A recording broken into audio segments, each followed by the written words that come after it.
Salut à tous et bienvenue dans Next Gen Manufacturing Nexus. Aujourd'hui, on plonge au cœur d'une technologie qui façonne littéralement notre monde, oui, au micron près. On va décortiquer les secrets de la commande numérique par calculateur, la fameuse CNC. Alors, une question simple, mais en fait assez énorme. Comment est-ce qu'on construit le futur? Pensez-y.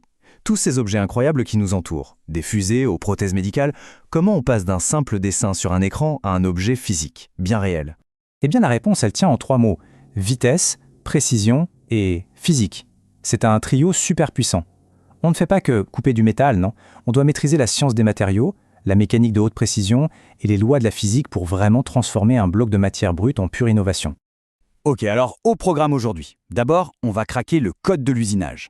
Ensuite, on mettra sur le ring 2 poids lourds, le titane et l'aluminium. On verra comment on règle finement les paramètres, puis on passera à la vitesse lumière avec la révolution de la grande vitesse. Et pour finir, on apprendra à lire l'avenir dans les copeaux. Allez, on attaque. Première chose à bien comprendre, l'usinage CNC, ce n'est pas juste de la force brute. C'est bien plus subtil. C'est un véritable dialogue avec la machine, un langage où chaque mot est une variable physique à maîtriser sur le bout des doigts. Et non, ce n'est pas de la magie. Obtenir une précision pareille, c'est de la pure science.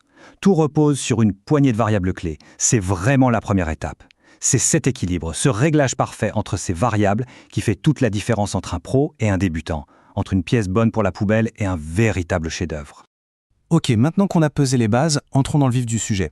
Comment fonctionne ce fameux code? Eh bien, il s'articule autour de quelques formules fondamentales. Pensez à ces paramètres comme levier de commande qui vont permettre de sculpter le métal. Le premier levier, c'est la vitesse de coupe, ou VC. C'est la base de tout. Il faut s'imaginer la vitesse à laquelle le fil de l'outil vient caresser le métal. C'est un équilibre. Si on va trop doucement, on perd un temps fou, mais si on va trop vite, attention, ça surchauffe, et là, adieu la qualité de la pièce. Ensuite, on a la fréquence de rotation, N. C'est tout simplement le nombre de tours par minute que fait l'outil. C'est directement lié à la vitesse de coupe dont on vient de parler. Plus ça tourne vite, plus on est efficace pour enlever de la matière. C'est logique. Puis vient la vitesse d'avance, VF. Là, on parle de la vitesse à laquelle l'outil se déplace dans la matière. Et là encore, c'est un compromis. On avance vite, on gagne en productivité, c'est super, mais on risque d'avoir une finition pas terrible. Si on veut un rendu impeccable, il faut avancer plus lentement et donc ça prend plus de temps. Et enfin, le dernier paramètre clé, l'avance par dent ou FZ. L'analogie de la taille de la bouchée est parfaite. C'est l'épaisseur de matière que chaque dent de l'outil arrache à chaque passage. Si la bouchée est trop grosse, l'outil va s'abîmer très vite. Si elle est trop petite, on n'est pas efficace. C'est vraiment ça la clé pour préserver son outil et être rentable. Le truc, c'est que tous ces paramètres sont liés. Ils ne vivent pas chacun de leur côté. Ils sont connectés par des formules, des maths. C'est grâce à ces relations que les opérateurs peuvent calculer la fréquence de rotation parfaite ou la vitesse d'avance idéale pour un matériau donné avec un outil précis. C'est vraiment ici que la science rencontre le monde réel, sur le sol de l'atelier. Bon, maintenant qu'on a le langage et les formules, mettons ça en pratique. Parce que, évidemment, tous ces beaux calculs changent du tout au tout selon le matériau qu'on a en face. Prenons un cas d'école, le combat entre 2 géants, le titane et l'aluminium. Regardez ce tableau, il résume tout. D'un côté, l'alu, léger, pas cher. De l'autre, le titane, plus dense, mais waouh, 3 fois plus résistant. Mais le chiffre vraiment décisif, c'est la conductivité thermique. L'alu, c'est une passoire à chaleur, il l'évacue super bien. Le titane, lui, c'est une thermos, il garde toute la chaleur pour lui. Et ça change absolument tout pour l'usinage. Ça le rend incroyablement plus compliqué. Alors, on peut se demander pourquoi s'embêter avec le titane s'il est si cher et difficile à travailler. Eh bien pour ses super pouvoirs, tout simplement. Son ratio résistance-poids est juste dingue, c'est pour ça qu'on en met dans les avions. Il est biocompatible, donc parfait pour les implants médicaux, et il ne rouille quasiment pas, ce qui en fait le roi des milieux marins ou chimiques. Et l'aluminium alors? Lui, c'est le champion du rapport qualité-prix et de la polyvalence. Il est léger, donc génial pour l'automobile, il conduit super bien la chaleur, c'est pour ça que tous nos appareils électroniques en sont remplis pour se refroidir, et surtout il s'usine les doigts dans le nez, ce qui fait chuter les coûts de fabrication. Ok, on a vu les bases, on a vu les matériaux, maintenant, accrochez-vous, on passe au niveau supérieur. Quand on maîtrise tout ça à la perfection, on débloque une sorte de compétence ultime, l'usinage à grande vitesse, l'UGV.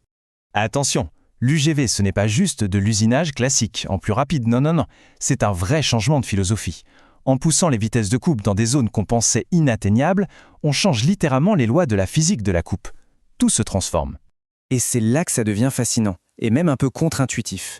En allant beaucoup plus vite, les efforts sur l'outil diminuent. Mais le plus fou, C'est la chaleur. Normalement, elle s'infiltre dans la pièce et l'outil, elle déforme tout. En UGV, la coupe est tellement rapide que la chaleur n'a pas le temps de rentrer. Elle est éjectée, emportée avec le copeau. Les bénéfices sont énormes. Productivité de dingue, finition miroir et beaucoup moins de stress sur la pièce.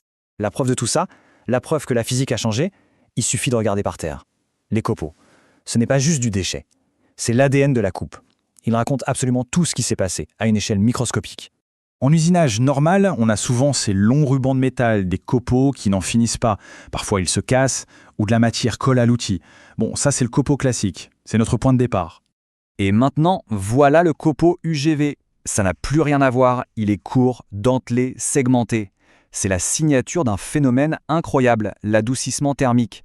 En gros, la vitesse est telle que la chaleur rend le métal mou juste devant l'outil. Du coup, il se laisse couper comme du beurre. C'est spectaculaire. Ce schéma montre parfaitement le processus. C'est un cycle ultra rapide. Étape 1, la pression monte. Une micro-fissure se crée. Étape 2 et 3, hop, le petit segment se forme et s'évacue. Étape 4, la pression remonte et c'est reparti pour un tour. Et ce cycle, il se répète des milliers de fois par seconde. C'est ce qui donne cette forme de dent de scie au copeau. Et si on zoome au cœur de ces segments de copeaux, on trouve un truc de fou. Des bandes de cisaillement adiabatiques. Là, la physique devient complètement extrême. Sur l'image de gauche, les grains du métal sont juste étirés, déformés, mais regardez à droite. La chaleur et la pression étaient si dingues qu'elles ont carrément changé la structure du métal. C'est une transformation métallurgique. En fait, c'est comme si on faisait de la forge, mais à une vitesse hallucinante.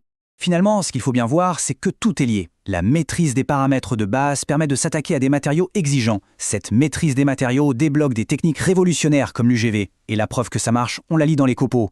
C'est ça, le nexus de la fabrication moderne, cette fusion parfaite entre la physique, la science des matériaux et l'ingénierie de précision.